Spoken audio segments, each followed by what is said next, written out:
This episode of the Sheridan Tapes was brought to you by our supporters on Patreon: Shirley Casperson, Virginia Spots, Jesse Steele, and Sam Taylor. If you'd like to support the show as well, then please go to patreon.com/homesteadcorner. For as little as $1 a month, you get early access to all new episodes, a special patron-only podcast, and exclusive behind-the-scenes content.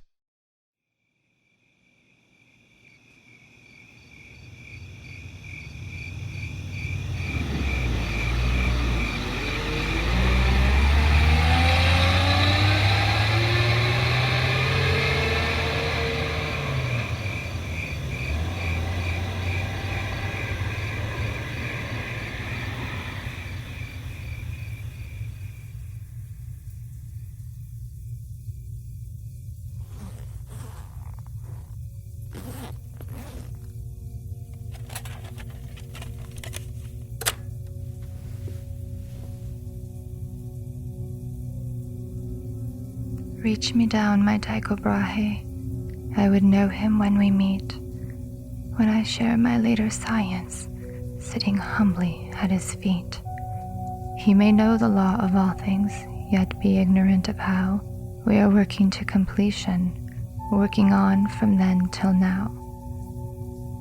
You may tell that German college that their honor comes too late, but they must not waste repentance on that grisly savant's fate. Though my soul may set in darkness, it will rise in perfect light. I have loved the stars too truly to be fearful of the night.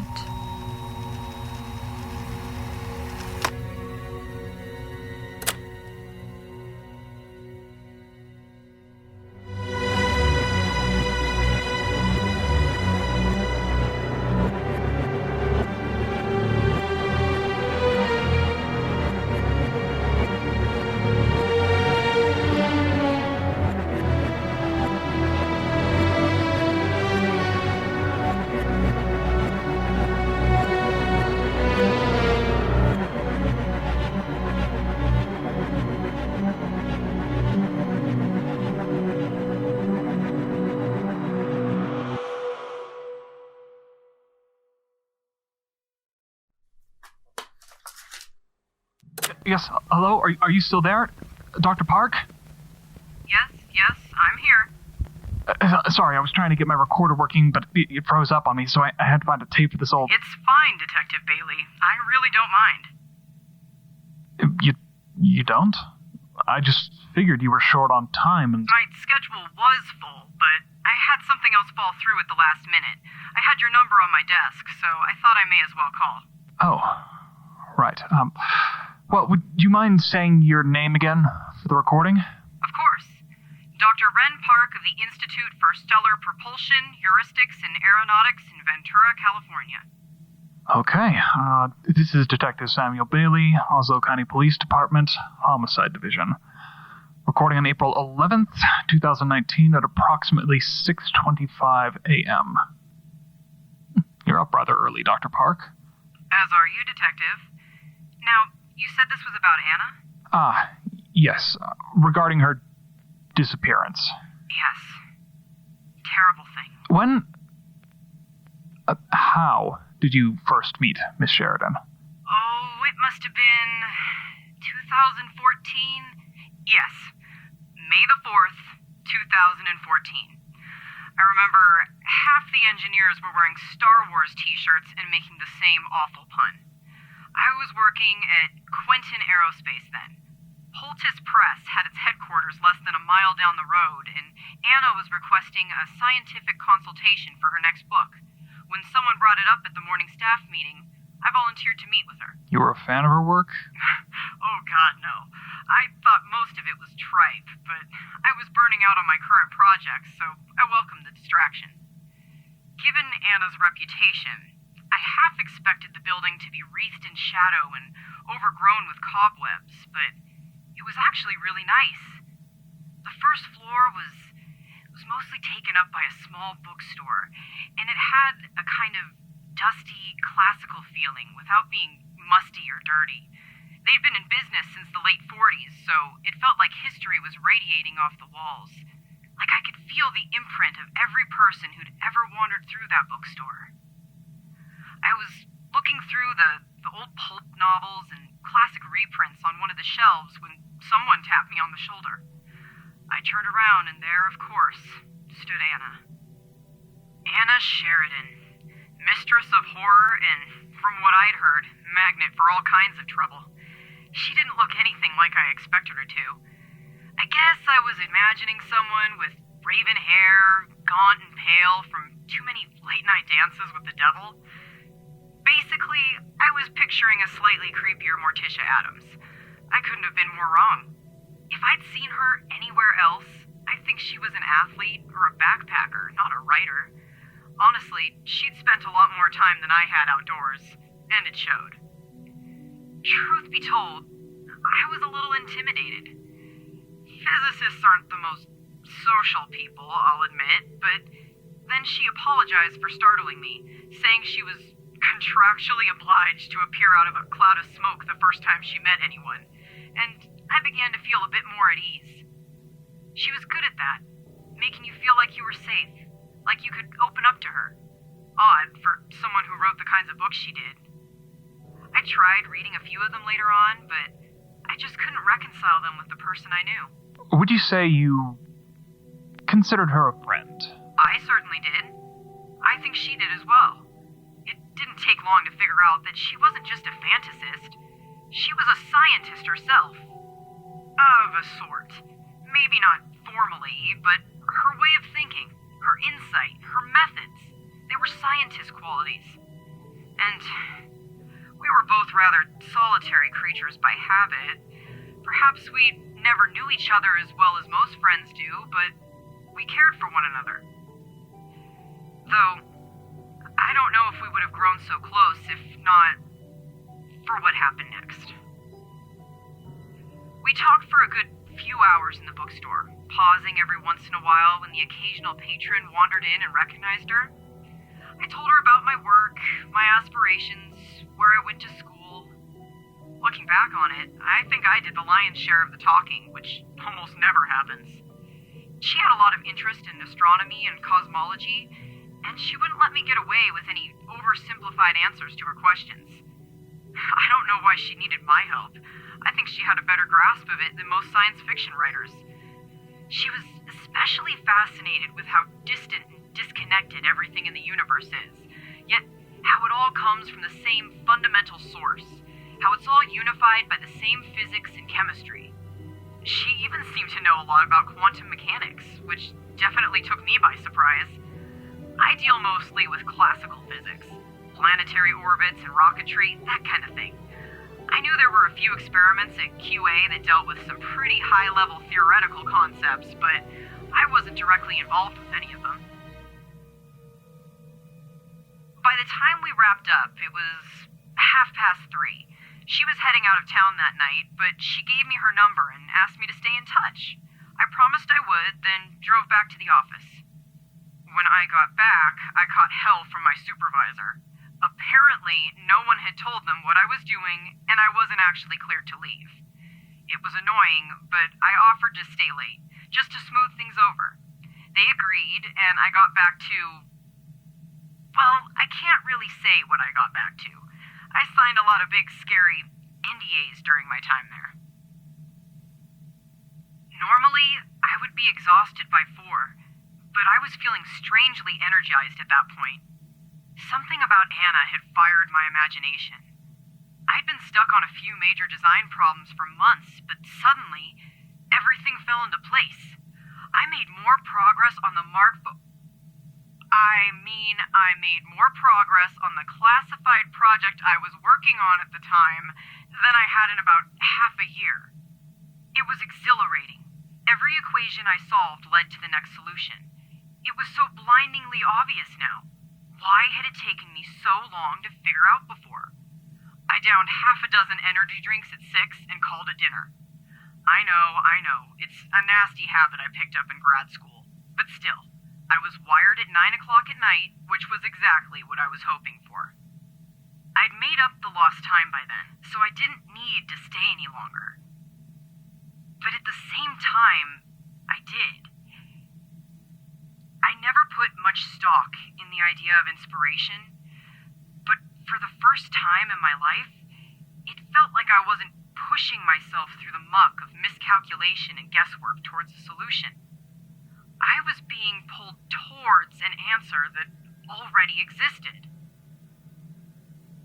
Are you familiar with temporal asymmetry, Detective Bailey? I can't say that I am. Sometimes it's called time's arrow, or the arrow of time. I'll give you the abbreviated version. On a microscopic level, time doesn't exist. At least, not in a way we can understand or calculate. Time, in physics, is a measure of consistent, one-directional change. Entropy. But protons, neutrons, and electrons, any microscopic particle really, move exactly the same way backwards and forwards. At that scale, all processes are time-symmetric. They could run backwards from future to past, and no one would be able to tell the difference. But when you look at the macroscopic world, at rocks and planets and human beings, that symmetry breaks down. If you throw a ball in the air, it looks mostly the same both ways. But leave that ball on the ground for a few hundred years, and it starts to disintegrate. Given enough time, it will rot away to its elementary components, and that you can't reverse. Oh, what does this have to do with... Time. All our working theories say it's just another dimension of our universe. Maybe one of 4, or 11, or even 26. Depends which physicist you ask. But it's just a dimension. It can be warped and stretched and maybe even completely broken by gravity. But if that's the case, then why does it only run forward? Why does time's arrow only fly one way? Why does cause need to precede effect? There's no real reason it's that way, it just is. But why? Don't bother answering that. Nobody knows. Better scientists than me have been bashing their heads into that particular wall since 1927. But even so, when I was in the lab that night, it felt like the solution was coming to me from somewhere, from somewhen else. You might think I'm crazy, but I swear to you, I knew the solutions I was going to get before the computer finished calculating them. As far as I can tell, there are 2 possible explanations. One, I was overdosing on caffeine and having a manic episode.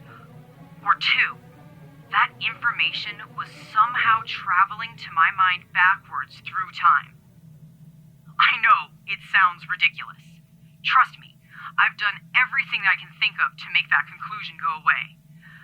But I've never had a manic episode before, and I was well below the level of caffeine needed to cause intoxication.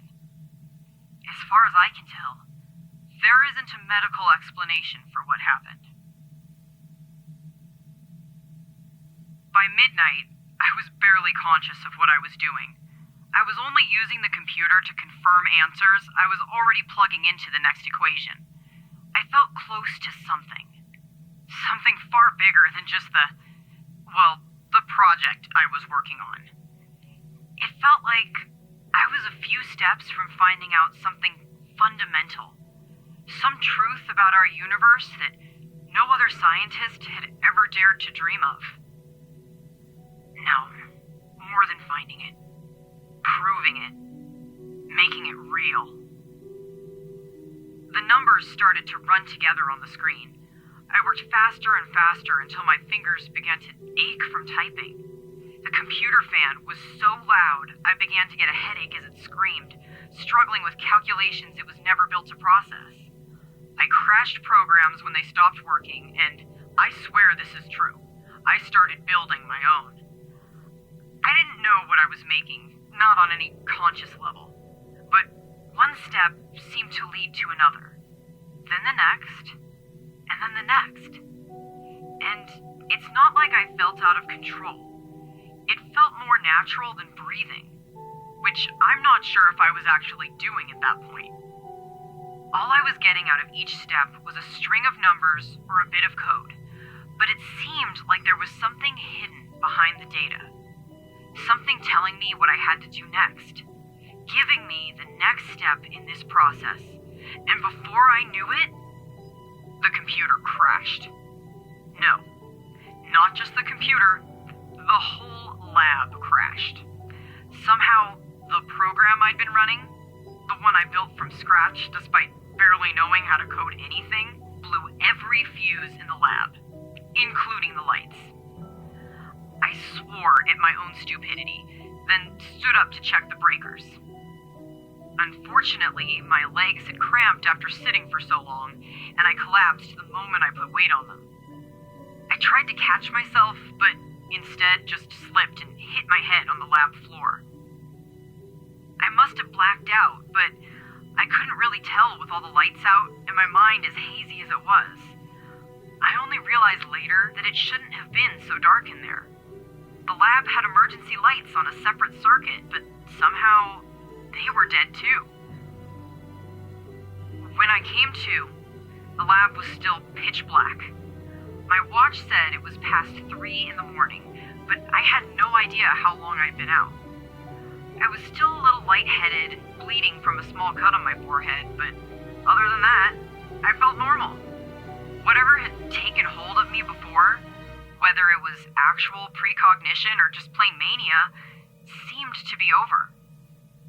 I stood up slowly, stumbling around before I managed to find a flashlight in one of the desk drawers. Besides the power outage, everything else in the lab seemed fine. Except the heat. It took a while for me to notice, but the lab was much warmer than usual. I thought the HVAC system might have gone haywire when the power went out, so I began looking for the climate controls. The flashlight wasn't great, so I bruised my shins a couple of times as I crossed and recrossed the lab. I began to notice that it was considerably warmer in the center of the lab than it was at the edges, which didn't make any sense because the heating ducts were all on the perimeter of the room. I pointed the flashlight towards the source of the heat to try and find an explanation when I saw it. It was darkness. No, that doesn't do it credit. The whole lab was dark. This was just void. A circle of utterly empty black space floating in the center of the lab a few feet above my head. There was something tangible about the darkness in the rest of the lab.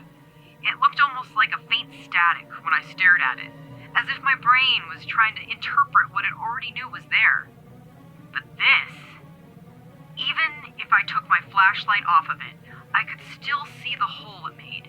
An absolute blank, like a circle had been cut out of the back of my eyes, and I was getting no information at all. And the heat radiating from it. I was nearly 10 feet away, and I could still feel my face starting to dry out and crack. I stepped back, but then my flashlight caught the outer edge of the circle and, well, there's no other way to say it. The light curved. It circled around it and shone back into my eyes from the opposite side. I knew what it was at that moment, but it still took a moment to accept the reality that I was looking at a gravitational singularity. Excuse me? In common parlance, a black hole. The kind that usually only forms when a massive star collapses past its Schwarzschild radius, about a few kilometers generally.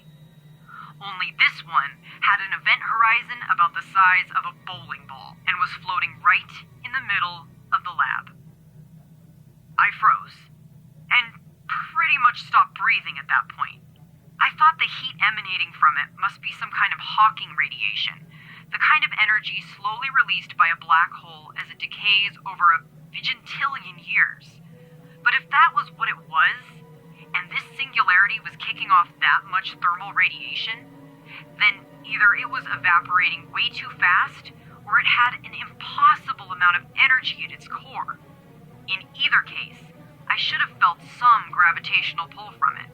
Or rather, It should have sucked all the air out of the room, then swallowed me, the room, the building, and the entire planet whole. Whatever it wasn't a naturally occurring singularity. I mean, that much should have been obvious, but if that was true, then there was something, and as a scientist, I hate to say this, supernatural going on in that lab. Then, the area around the event horizon started to glow a dull red as the radiation shifted from infrared to visible light. It was fascinating to watch, but I could feel the soles of my shoes starting to melt into the floor by then, so I ran for the door. For a moment, I was terrified that I wouldn't be able to find it. Something about the heat and the red glow and the impossibly dark thing floating behind me. I've never been very religious, but for some reason, it made me think of hell. Of course, the door was where it had always been, and still unlocked. As soon as I shut it behind me, the world seemed to snap back to normal. The lights in the hall came on, the AC started to blow cool air on my face, and the whole thing immediately began to feel like some kind of bad dream. Like it didn't actually happen. Just as I was about to chalk it up to caffeine intoxication, I heard a noise through the lab door. It was a long, drawn-out hiss, almost like an air tank slowly depressurizing. Or... no, you'll think I'm crazy. Please, go on. It sounded almost human. Like a long, drawn-out sigh, but getting lower and lower in pitch until it made my teeth rattle. I started seeing spots flash across my vision, and then suddenly, it stopped. I waited at least 5 minutes before I opened the door again. The lights were on in the lab, and the air was cool and clean again. Besides a few faint scorch marks on one of the lab tables, there was nothing to show that any of it had actually happened. I called Anna, of course. I still had her number in my pocket. She listened, but couldn't make any sense of it either. She did say something that I still haven't forgotten, though. When we look into the void for too long, we find the monsters instead. I never figured out what really happened. It took a few long, nerve-wracking days to work up my courage and visit the lab again. Everything seemed perfectly normal. The computer I'd been using that night was gone, though, and one of the lab assistants said it had been fried. He meant that literally. When I asked IT, they told me that the CPU and motherboard had somehow been melted into a solid lump of plastic and silicon. They were able to recover most of the data from the hard drive, but said whatever program had caused the meltdown had been stored on a virtual RAM drive and was gone forever. I left them alone after that, only able to hope that they destroyed the computer when they were finished with it. Time. Excuse me? Like I said, I've been thinking a lot about time since that night. I talked about it with Anna more than once. She had her own ideas about it, but as far as science is concerned, it goes one way. Cause always precedes effect. It's an invariable law of the universe, even if we don't understand why. We call paradoxes paradoxes for a reason. No matter how plausible they seem, they can never really happen. But even so, I think I had a glimpse of one that night. I mean, what are computers anyway? Ultimately, I mean, just electrons moving through wires, semiconductors storing ones and zeros on oxidized silicon, pure information stored at the lowest microscopic levels. Time symmetric. I don't know what happened to me that night. I still don't even know if what I saw was real. But if it was, I don't know if I somehow created it, or if it was feeding me information about itself before it appeared. Honestly, I just can't get it out of my head. Have you told anyone else about this? No, just you and Anna. Good. I suggest you keep it that way. Whatever this thing was, it sounds pretty dangerous. Did you and Anna discuss this the last time you spoke? What? Oh, no. She just had some questions she wanted me to answer for her next book. Apparently it was going to be a sci-fi novel, which got me really excited until she said there were going to be ghosts in it. But we were both in Nevada at the time anyways, so we met for lunch up in Arrowhead. I'm afraid I wasn't much help. Most of her questions were a bit above my pay grade, mostly about quantum fields and high-level string theory. Did you talk about anything else? I'm afraid not. We both had places to be afterwards, so we kind of rushed. I really wish I'd taken the time to say goodbye. Is that it? Did she mention where she was going next? No, I don't think so. Not specifically. South was all she said. That was October 15th at around 11 a.m., if that helps. Of course it does. Thank you for your time, Dr. Park. This has been a great help. Of course. Please, let me know if you need anything else. I had to go home for a few hours after he hung up. I'm already on thin ice around here, and I didn't want to get in more trouble for screaming obscenities up and down the wall. Another dead end in a case that seems to be nothing else. Dr. Park was absolutely no help. More interested in remembering the good old days than recalling any usable information on Sheridan, if he actually had any to give. I can't listen to another tape today, especially not one with my own voice on it. God, if that's really how I sound. It's strange, though. I don't know why I used one of Sheridan's blank tapes instead of just restarting the recording program. Somehow it just felt right. God, I need to get some sleep.